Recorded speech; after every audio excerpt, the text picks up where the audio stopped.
성경과 역사 전체에는 또 전쟁의 이야기이기도 하죠. 세상의 전쟁은 무력으로 싸우는 전쟁입니다. 그런데 하나님의 전쟁은 사랑으로 하는 전쟁입니다. 이렇게 세상의 전쟁과 하나님의 전쟁은 근본적으로 정반대입니다.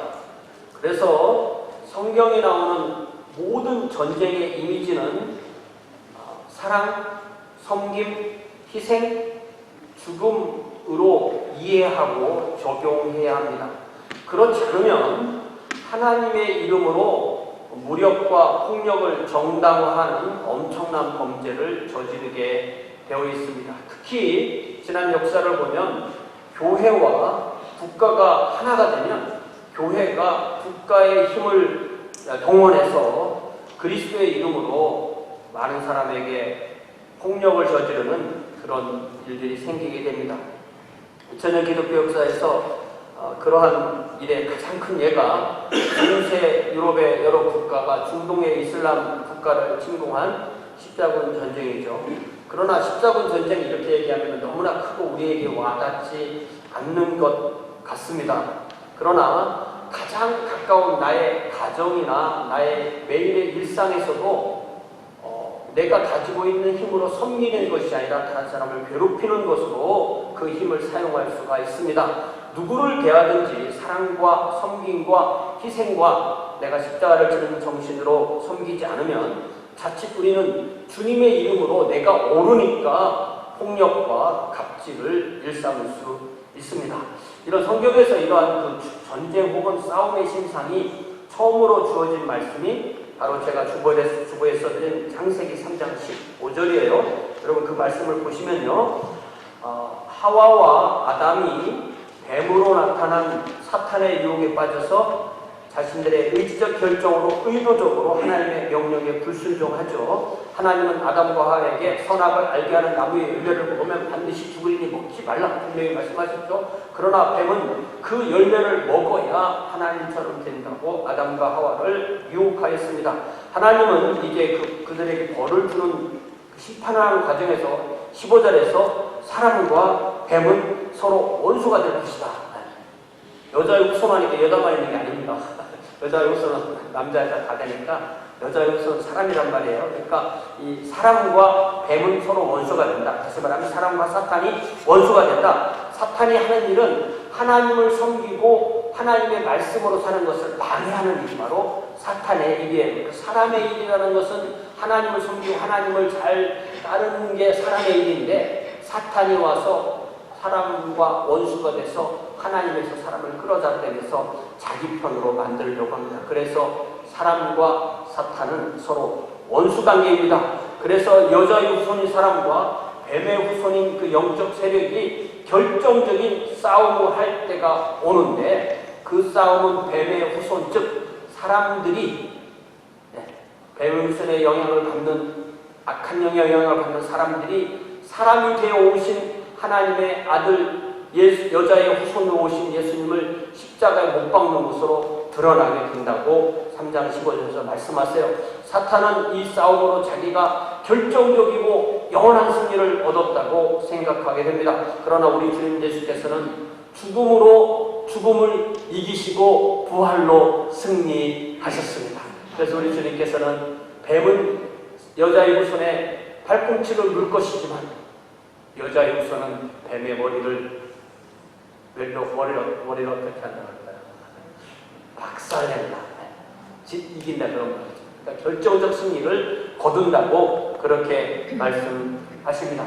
오늘 우리가 읽은 이 요한계시록 12장도 이러한 예수님과 사탄 사이 또 예수님의 세력과 사탄의 세력 사이의 이 전쟁에서 우리 성도가 어떻게 승리를 거두는가 요거에 대해서 말씀하시는 내용이에요. 그래서 이 승리는 하나님의 그리스도이신 예수님의 권세로 옵니다. 그래서 제가 오늘 성경 말씀에서 그의 그리스도의 권세 여기에 그는 하나님이세요. 그래서 하나님의 그리스도의 권세 The authority of his Christ 라는 제목으로 오늘 함께 하나님의 말씀을 나눕니다. 자, 이 요한계시록 12장은 전체적인 구성이 위치가 어떻게 되냐면 일곱 나팔 천사 재앙 가운데서 일곱째 나팔 재앙에 해당되는 부분입니다. 그 일곱째 나팔 천사의 그 나팔 소리가 들리는 부분이 11장 15절이죠. 지난주에 본 그 나팔 소리를 듣고 하늘의 천사와 하늘의 성도와 24장로가 하나님의 왕국이 온전히 이루어지게 될 날을 바라보고 노래를 합니다. 하나님의 왕국과 세상의 왕국이 온전히 하나님의 왕국은 세상의 왕국이 온전히 패퇴함으로 이루어지게 될 것이다 라는 그 노래를 하고, 그래서 계속해서 12장, 13장, 14장에서 어떻게 세상 왕국이 패하고 하나님의 왕국이 이기는가, 세상 왕국이 어떻게 하나님의 왕국에 도전하지만 하나님의 왕국은 어떻게 그 세상 왕국을 이기고, 특별히 성도들은 환난과 핍박 가운데서도 어떻게 승리하는지를 이 요한계시록 12장, 13장, 14장, 요한계시록 전체가 22장인데 이 12장, 13, 14장 안에 많은 우리 성도들이 어떻게 살아야 되는지가 자세하게 나와 있는 것입니다. 이러한 모든 싸움은 영적인 싸움입니다. 이 싸움은 엄청난 이 요한계시록 말씀에 보면 엄청난 상징으로, 많은 상징적 모습으로 보여주기 때문에 상징으로 우리가 말씀을 들으면 기억하기가 좋잖아요. 머릿속에 상징에 관한 이야기를 들으면 그림이 그려지는 거예요. 머릿속에 그림이 그려지는데 다만 그거를 해석하는데 조심스럽게 해석을 해야 됩니다. 왜냐하면 상징은 상징 그 자체가 뜻이 아니고 그 상징이 가지고 있는 의미가 있고 그 의미를 우리가 이해를 해야만 우리 일상에 적용할 수가 있습니다. 자, 이제 1절 말씀 보여주세요. 1절 말씀 보니까 요한이 다시 하늘에 일어나는 큰 이적을 본다고 했어요. 그 이적은 얼마나 큰 이적이냐면 어떤 여인이 나오는데, 한 여인이 나오는데 이 여인은 옷이 해예요. 해. 하늘에 있는 해. 옷으로 해를, 여러분 옷을 해로 입을 수 있어요? 네. 옷에 가까이 가면 다 죽습니다. 해에 가까이 가는데. 그리고 옷을 해로 입고 발 아래에는 달이 있고, 그리고 그 머리에는 12 월계관, 우리가 성경에 관이라는 말이 나오면 늘 조심해야 돼요. 저게 관이 왕관인가 월계관인가. 저 관은 월계관이에요. 월계관을 쓰고 있다. 네. 그래서 먼저 한 여인이 나오고요. 2절에 보니까 그런데 그 여인의 상태가 임신해서 해산할 때가 돼서 아파서 애쓰는 모습을 요한이 보고 있고, 또 산통으로 부르짖는 소리까지 듣고 있습니다. 그러니까 오늘날도 그렇지만 옛날에는 특히 아기를 낳을 때가 어떤 위기잖아요. 사람이 죽을 수도 있고 하는 그런 상황이 되는 것입니다. 자, 그러면 여기 1절, 2절에서 해로 옷 입고 달을 발 아래 두고 12별의 월계관을 쓰고 임신해서 이제 막 고통 가운데 출산하려고 하는 이 여인이 누굴까요? 우리가 이미 창세기 3장 15절에서 여인의 후손이라는 말씀을 들었어요. 그죠? 근데 우리가 여인의 후손 그러면 남자가 생각나요? 여자가 생각나요? 남자도 되고 여자도 되는 거예요. 그러니까 세상에 있는 모든 사람은 다 여자를 통해서 태어납니다. 그러니까 우리는 여자분들을 존경해야 됩니다. 여자도 여자를 존경하시고 남자도 여자를 존경해야 돼요. 사람으로서 여자에게서 태어나지 않은 사람은 없습니다. 그래서 여인의 후손은 구약으로 보면 아브라함이죠. 하나님께서 아브라함을 선택했어요. 그리고 그 아브라함을 통해서 이스라엘을 만드셨습니다. 그리고 그 이스라엘을 통해서 메시아가 없어요. 그러니까 이 여인은 메시아를 낳은 여인이니까 이 여인은 구약 성경의 교회라고 할 수 있는 구약의 이스라엘을 상징하는 여인으로 그렇게 이해할 수가 있습니다. 자, 이스라엘은 구약의 성도라고 말할 수 있고 구약의 교회라고 말할 수가 있습니다. 자, 구약이 없으면 신약도 없죠. 네. 구약의 이스라엘이 없으면 신약의 영적 이스라엘의 교회도 없죠. 구약의 교회도 없으면 신약의 교회도 없습니다. 이렇게 해, 달, 별이 함께하는 이 여인은 메시아를 보내는 이스라엘을 상징한다고 그렇게 이해할 수가 있습니다. 그리고 이 여인은 이제 나중에 요한계시록 17장에 보면은 음녀 바벨론이라는 그런 여인이 나오는데 그 여인과 이렇게 대비되는 존재입니다. 해를 옷 입은 여인은 그래서 신약으로 보면 교회의 상징이고 음녀 바벨론은 사탄이 지배하는 세상의 왕국을 상징하기도 합니다. 사람을 지으신 하나님은 죄로 멸망하는 사람을 구원하기 위하여 사람이 되셨습니다. 그러니까 사람은 하나님이 될 수 없어요. 그러나 하나님은 하나님이시기 때문에 사람이 되실 수 있습니다. 사람이 여자의 후손으로 한 사람으로 오신 분이 바로 우리 주님 예수 그리스도십니다. 그리고 결정적으로 한 동정녀, 한 여인 마리아에게서 성령으로 잉태되셔서 사람이 되셨습니다. 하나님의 아들이시고 하나님이신 우리 주님이 사람이 되신 것은 죄가 없으신 그분이 저와 여러분의 죄를 위해서, 온 세상 사람의 죄를 위해서 그 생명을 내려놓으셔서 우리를 그 생명의 값으로 우리를 구원하시기 위해서 오신 것입니다. 여러분, 요즘 수요일에 마태복음 계속 보고 있죠. 예수님의 생명이 만약 우리랑 똑같은 한 명의 생명이라면 그냥 은 30개의 가치밖에 없는 거예요. 예수님이 죽으시면서 한 사람 바라바만 살린 거예요. 그러나 예수님은 하나님이시기 때문에, 무한한 가치를 가지신 하나님이시기 때문에 온 세상 사람의 죄를 구속하시게 되는 것입니다. 자, 이제 3절에 보니까 요한은 또 다른 하늘의 영역에서 또 다른 이적이 일어나는 것을 봅니다. 이때 등장하는 존재는 한 큰 붉은 용이에요. 용. 우리 그 동양에서 용 그러잖아요. 용. 근데 이런 용을 영어로 드래곤이라고 하잖아요. 드라곤. 한국말로 드라곤 그러는데, 이 드라곤이 바로 뭐냐면은 이 드라곤이라는 말 자체가 헬라어로 드라콘이라는 단어에서 왔어요. 드라콘.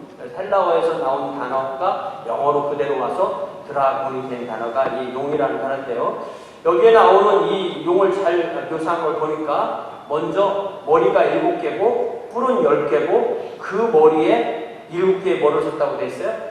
여기는 번역을 잘해가지고 왕관이었어요. 왕관. 그러니까 이 성경에는 왕관을 쓰시는 분은 하나님을 말할 때는 하나님만 왕관을 쓰세요. 그리고 성도가 쓰는 관이 다 월계관이에요.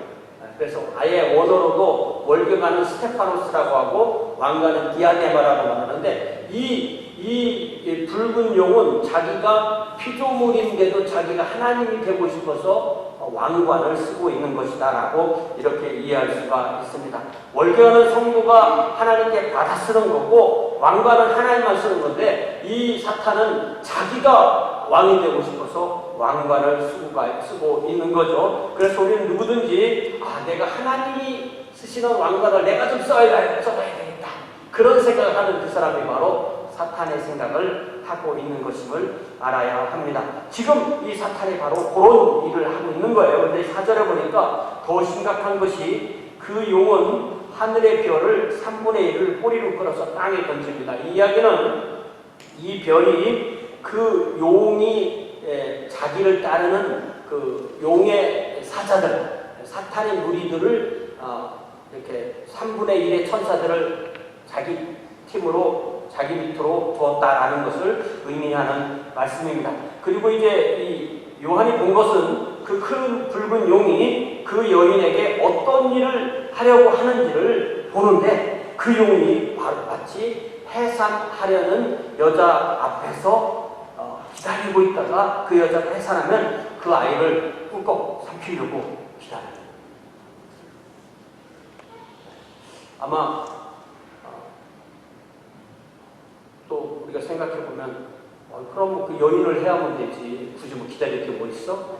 이렇게 되지만 그렇게 생각을 안 하는 거죠. 그 아이만 없애면 된다 그렇게 생각하고, 그 아이가 태어나자마자 그 아이를 삼키려고 딱 하는 거예요. 여인의 후손을 삼키려는 이 사탄의 모습을 우리는 이렇게 적나라하게 보게 되는 것입니다. 자, 이제 5절을 보니까 드디어 그 여인이 아들을 낳았습니다. 그리고 요한은 그 아이의 정체를 장차 철장으로 만국을 다스릴 남자, 이렇게 표현합니다. 그 뜻이 뭐냐면은 바로 이 아이는 우리 주님 예수 그리스도신데, 우리 주님 예수께서 복음을 완성하시고 승천하시고 하늘에 계시다가 다시 왕이 되셔서 온 세상을 통치하실 모습을 철장을 들고 만국을 통치하신다 이렇게 말합니다. 철장이라는 것은 철로 된 홀을 말하는 거죠. 왕이 들고 있는 막대기를 홀이라고 하는데 그걸 철장이라고 했고, 그리고 철장을 들었다는 것은 세상 왕국을 하나님의 왕국, 그리스도의 왕국으로 삼으셔서 그 나라를 다스리실 분이다라고 그렇게 말을 하는 겁니다. 자, 용은 그 아이를 삼키려고 했지만 그 남자아이는 하나님과 그분의 보좌 앞으로 들려 올라갑니다. 그거는 아이가 탄생하자마자 바로 들어 올라갔다는 것이 아니고, 그 아이가 자라서 이제 30세에 복음을 전파하기 시작해서 3년 후에 고난을 받으시고 십자가를 지시고 장사되시고 부활하시고 부활을 증언하시고 40일 후에 승천하셨다는 것을 이렇게 확 압축해서 쓰게 되는 것입니다. 사탄은 자기가 예수님을 그 여러 무리를 동원해서 십자가에 못 박았을 때 자기가 이겼다고 생각했겠죠. 그러나 부활로 죽음의 세력이 깨지고 사탄의 세력이 깨지고 우리 주님께서 승리를 선언하시고 승천하셨을 때 사탄은 결정적으로 패배를 당하게 되는 것입니다. 그래서 우리 주님께서는 다시 성부 하나님 우편에 계시다가 다시 오신다는 것을 분명히 성경은 말씀하십니다. 그 다음에 6절에 보니까 어떤 일이 있냐면 그 여자가 광야로 도망했다. 사탄의 세력에 피해서 하나님께서 준비하신 광야로 도망하는데 거기서 1260일 동안 그를 양육하기 위하여 하나님께서 예비하신 곳에 있더라.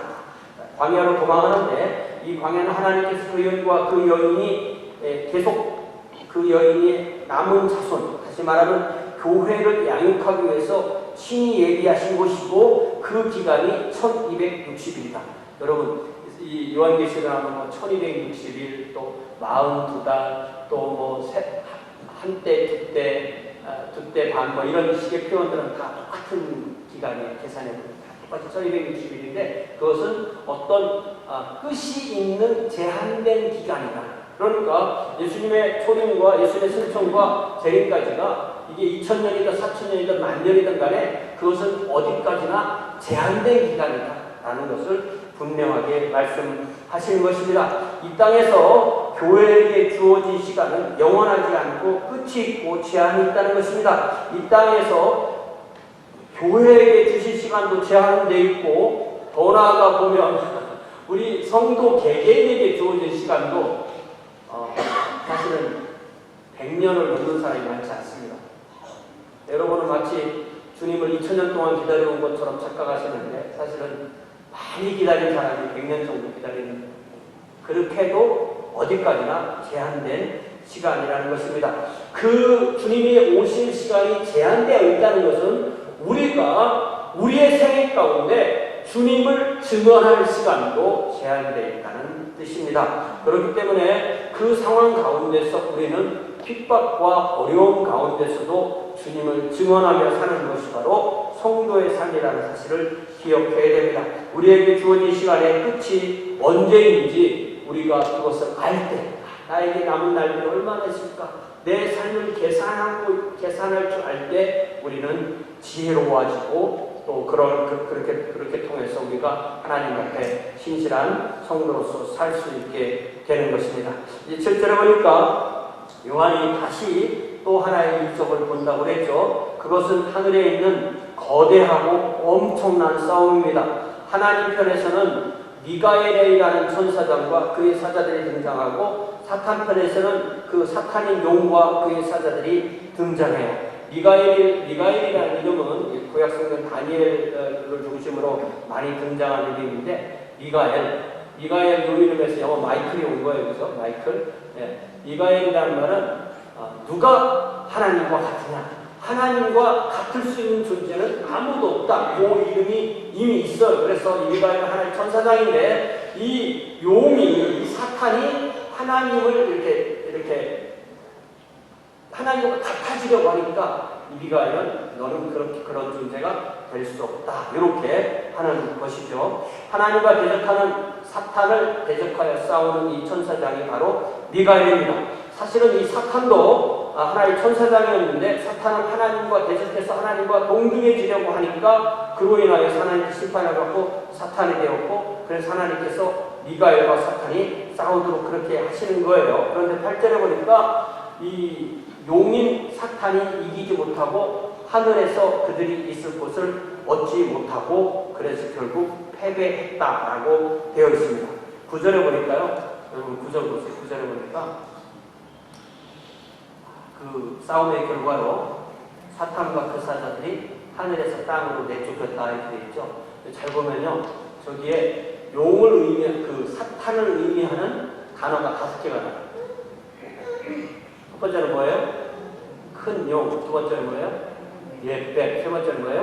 마귀. 네 번째는 뭐예요? 사탄. 다섯 번째는 뭐예요? 온 천하를 꿰는 자. 맞죠?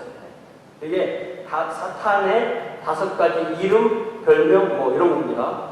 큰 용, 옛뱀, 마귀, 사탄, 온 천하를 꿰는 자.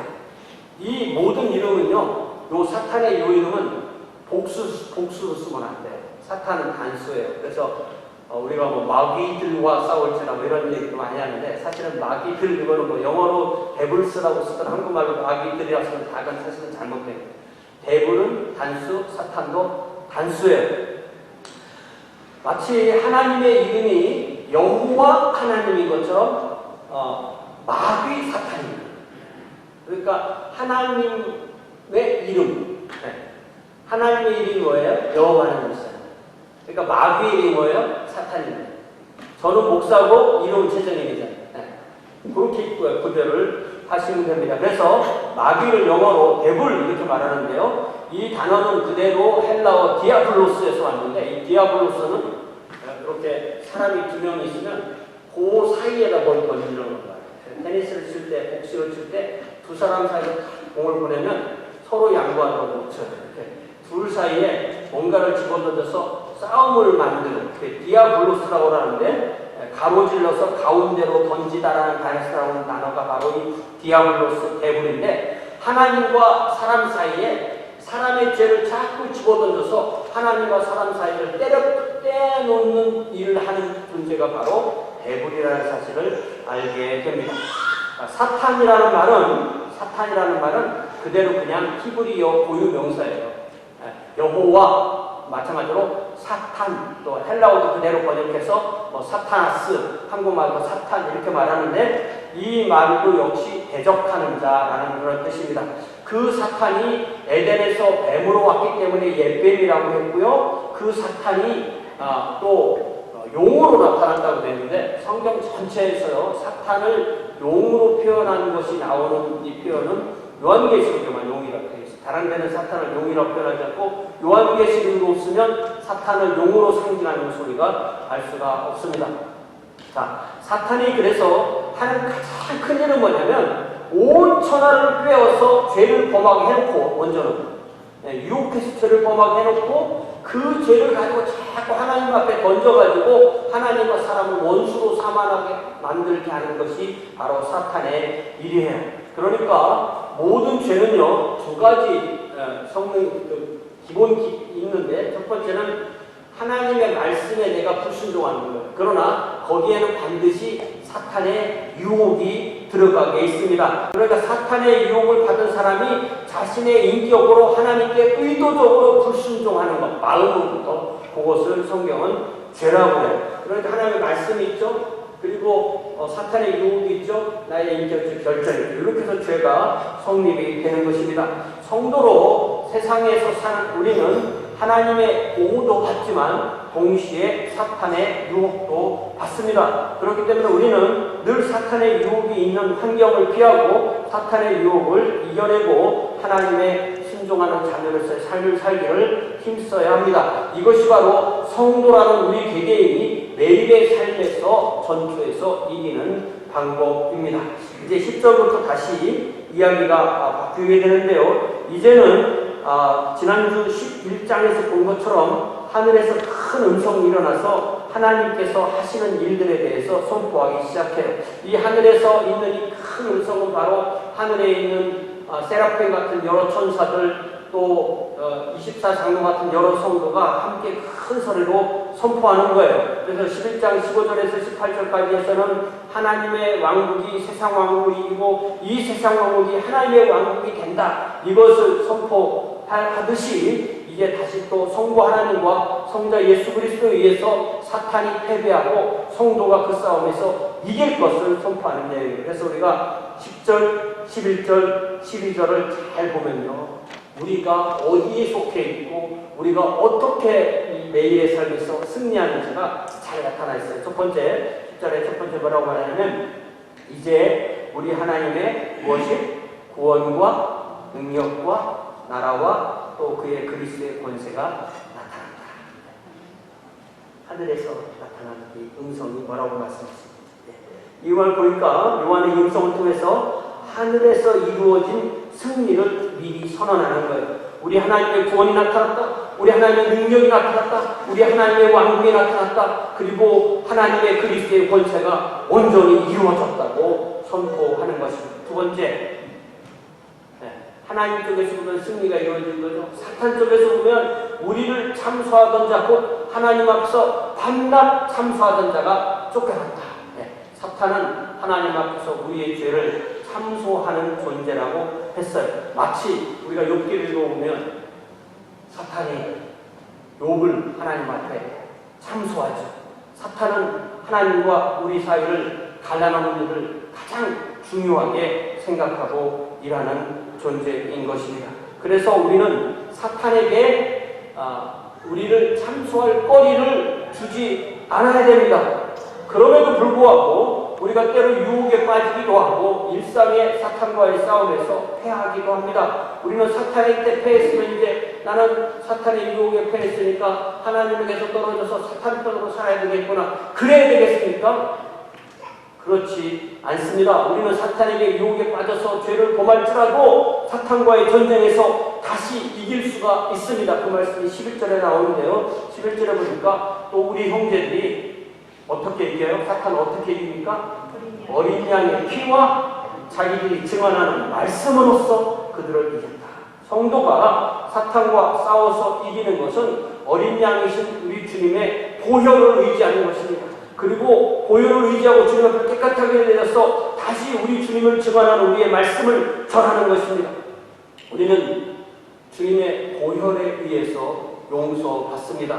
죄를 범하지 않는 사람은 아무도 없습니다. 내가 한번 죄를 범했기 때문에 나는 더 이상 하나님 얼굴 못 보고 하나님 자녀가 아니다고요? 그렇지 않습니다. 우리는 매일 죄를 범하기 때문에 매일 보혈로 주님과 다시 관계를 회복합니다. 주님, 제가 약했을 때 너무 졌군요. 이렇게 죄를 지었군요. 제가 저희 죄를 고백하고 주님께는 돌이킵니다. 주님 보혈로 저를 용서해 주세요. 이렇게 깨끗함을 받기 때문에 우리가 사탄과 이길 수 있는 것입니다. 다시 말하면 우리의 능력으로 사탄과 싸워서 이기는 것이 아니라 주님의 보혈의 능력으로 이기는 줄 믿습니다. 그렇게 이기고 난 뒤에 우리는 다시 주님께서 보혈로 만드신 그 복음을 의지하고 다시 우리의 인격으로부터 주님을 증언하는 말씀을 전할 때 그렇게 해서 사탄의 세력을 이길 수 있다고 말씀했습니다. 더 나아가서 뭐라고 말해요? 더 나아가서 그들은 그 증언을 하기 위해서 죽기까지 자기들의 생명을 아끼지 아니했다라고 말했어요. 여러분, 우리는 하나님이 주시는 재앙을 받는 게 아니고요. 우리는 사탄을 통해서 하나님께서 우리에게 허락하시는 환난과 핍박을 이겨내는 것입니다. 예수님 믿는 사람은 환난 받고 핍박 받고 고통이 올 때 얼른 하나님이 피해 주시고 구해 주시고 하늘에 데려가신 줄 알지. 예수님 믿는 사람은 고통이 없다. 이건 거짓말이에요. 성도는 예수님을 증언하다가 그 결과로 내 생명을 내려놓아야 되면 내 생명을 내려놓고 주님을 증언하는 그 삶이 바로 성도였고, 요한이 요한계시를 통해서 그 1세기의 그 소아시아 성도들에게 이 편지를 보낼 때 많은 성도들이 이렇게 예수님을 전하기 위해서 예수님을 증언하기 위해서 그들의 생명을 내려놓았기 때문에 그들은 죽기까지 자기들의 생명을 아끼지 아니하였다고 이렇게 말씀하고 있는 것입니다. 이것이 바로 성도의 삶의 본질입니다. 이렇게 우리가 죽는다 이런 얘기를 하면은 너무 또 멀리 느껴지는 분이 있어요. 우리가 뭐 예수님 잘 믿는다고 주변 사람이 죽이려고 해요. 그렇게 안 하니까 우리는 그게 우리 지금 현재 미국의 상황에서는 별로 그 피부에 가깝게 느껴지지 않습니다. 사실 그것을 더 잘 적용하는 것은 우리가 매일 십자가를 지고 주님을 따르기 때문에 우리가 좀 더 가까이 있는 분에게 양보하고 좀 더 사랑으로 베풀고 좀 더 섬기고 좀 더 희생하고 좀 더 낮은 자리에 처하는 것, 이 매일의 일상의 삶에서 우리가 날마다 죽는 그 삶이 우리에게 순교자의 삶이 되는 것입니다. 이제 12절에 보니까 요한은 하늘과 그 가운데 거하는 자들 그리고 땅과 바다에 거하는 자들로 크게 두 영역과 두 무리로 나눕니다. 하늘과 그 가운데 거하는 자는 누구겠어요? 삼위일체 하나님 분명히 계시겠죠? 천사들이 있겠죠? 그리고 먼저 하나님께 간 성도. 거기는 더 이상 재앙이 없고 더 이상 심판이 없기 때문에 안전한 곳이에요. 그럼 땅과 바다에 누가 있겠어요? 악한 영의 세력이 있겠죠. 사탄의 삼위일체, 또 사탄의 사자들 있겠죠. 그리고 사람들이 있는데 그 사람들은 두 무리가 있는 거예요. 하나는 하나님의 자녀들, 그리고 또 하나는 사탄의 밑에 있는 사탄의 사람들, 이렇게 둘로 나눠 있는 거예요. 그런데 분명히 뭐라고 되어 있냐면, 그러므로 하늘과 그 가운데 있는 자들은 즐거워하라. 그러나 땅과 바다는 화 있을진저 이는 마귀가 자기의 때가 얼마 남지 않은 줄 알므로 크게 분내어 너희에게 내려갔습니다. 그래서 성도는 그 사탄에게서 오는 핍박과 환난도 받을 수 있는 거예요. 하나님의 허락 안에서. 그렇지만 이 사탄의 세력은 또 사탄의 세력에 의해서 하나님께서 사탄의 세력으로 사탄의 세력을 심판하십니다. 그래서 그러한 핍박과 재앙이 세상에 있다라는 것을 이 말씀을 통해서 알 수가 있습니다. 자, 사탄은 하나님을 경배하지 못하게 하기 위해서 특별히 자신을 경배하라고 성도를 유혹합니다.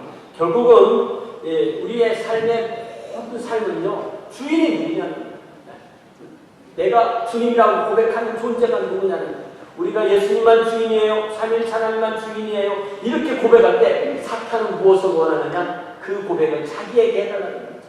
그렇게 하지 않을 때 바로 핍박이 오고 또 순교의 자리까지도 나아가게 되는 것입니다.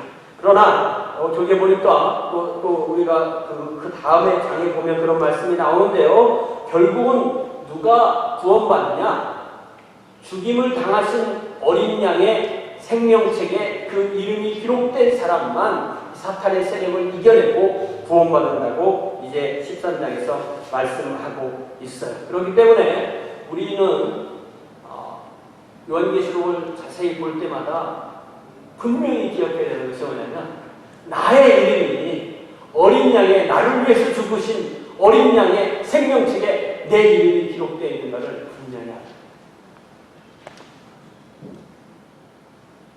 예수님을 몇십 년 믿고 요한계시록의 설교로 들었는데도 내 이름 석자가 나를 위해 죽으신 어린 양의 보혈의 생명책에 내 이름이 기록되는지를 모른다면 얼마나 안타까운 일이겠어요. 내가 분명히 예수님을 믿는다면, 내 입으로 예수님을 나의 구주와 주님이라고 고백한다면 바로 내 이름이 하나님의 생명책에 기록되어있는 줄 믿습니다. 그런 사람이 바로 그 예수 그리스도의 권세로, 나의 권세가 아니라 예수 그리스도의 권세로 사탄을 이기는 것입니다. 내 이름으로 사탄에게 명하노니, 최저인의 이름으로 명하는데 사탄아 물러가라면 웃고 말 거예요. 그러나 나를 위해서 십자가에서 돌아가신 우리 주님 예수 그리스도의 이름으로 명하노니 사탄아 물러가라 라고 하면서 필요하다면 우리 생명이라도 내려놓고 사탄에게 대항함으로써 우리가 승리하는 것입니다. 물론 때로는 패배하기도 하고 때로는 지기도 하지만 다시 그럴 때마다 우리 주님의 보혈의 능력으로 다시 회복되어서 궁극적인 승리, 예수 그리스도의 승리에 우리가 들어감으로 우리가 주님의 승리가 나의 승리가 되는 그런 놀라운 삶을 살게 되는 것입니다. 여러분, 사도 바울이 고린도 교회에 보낸 그 편지, 첫 번째 편지 중에서 15장이 엄청 길어요. 고린도전서 15장이 전체가 부활에 관한 장인데 56절까지 한참 부활에 관해서 말씀하시다가 제가 주보에 써드린 대로 7절에서 뭐라고 말씀하시냐면, 이제 마지막 결론을 남겨놓고 두 절을 딱 쓰는데, 지금까지 부활에 관한 얘기를 엄청 했어요. 부활. 여러분, 부활 그러면 지금 우리에게 곧 일어날 일로 생각되세요? 먼 일처럼 생각되세요? 먼 일처럼 생각되잖아요. 그러면 그 부활 의미가 없는 거예요. 네. 먼 일처럼 느껴지니까. 그런데 사도 바울은 56절 동안 부활에 대해서 자세하게 말씀하신 뒤에, 그렇기 때문에 57절에 누구로 말미암아? 57절에 우리 주 예수 그리스도로 말미암아 우리에게 승리를 주시는 하나님께 감사한다고 했어요. 나로 인하여서가 아니라 우리 주님 예수 그리스도에게 꼭 붙어 있으면, 주님을 따라 있으면, 주님 편에 있으면 주님 때문에 우리에게 승리를 주신다는 것입니다. 그러니까 58절에 그렇기 때문에 어떻게 살아야 되느냐? 그러므로 내 사랑하는 형제들아, 견신해라, 흔들리지 말아라, 항상 주에게 더욱 힘쓰는 자들이 되라. 왜냐하면 여러분의 수고가 주 안에서 결코 헛되지 않다고, 오늘 여기서 나에게 주어진 삶에 흔들리지 말고 성실하게 섬기면서 나에게 주어진 그 삶을 이기라고 그렇게 말씀하십니다. 이렇게 우리가 싸우는 싸움은 이기는 싸움인데, 우리가 이기는 싸움을 한다는 것은 우리에게 근거하는 것이 아니라 우리 주 예수 그리스도에 근거하는 것입니다. 그러면 우리는 승리하는 싸움을 싸울 수가 있습니다. 그러면 주님의 승리가 우리의 승리가 되고, 그래서 주님께서 이기셨기 때문에 나도 이긴다고 고백할 수 있는 것입니다. 그럴 때 매일의 삶에서 사탄과의 전투에서 이길 수 있습니다. 또한 때로 넘어질 때 주님의 보혈로 다시 용서받고 다시 시작할 수가 있습니다. 주님의 이름과 그리고 그의 복음을 선포함으로 우리는 매일의 삶에서 주님께 영광을 돌릴 수가 있습니다. 아멘. 자, 이제 우리 기도하시는 동안에 이 한 주간도 이렇게 주님의 권세로 우리를 유혹하면서 우리를 참소하는 약한 영에 대항해서 싸움에서 승리할 수 있기를 위해서 함께 기도하겠습니다.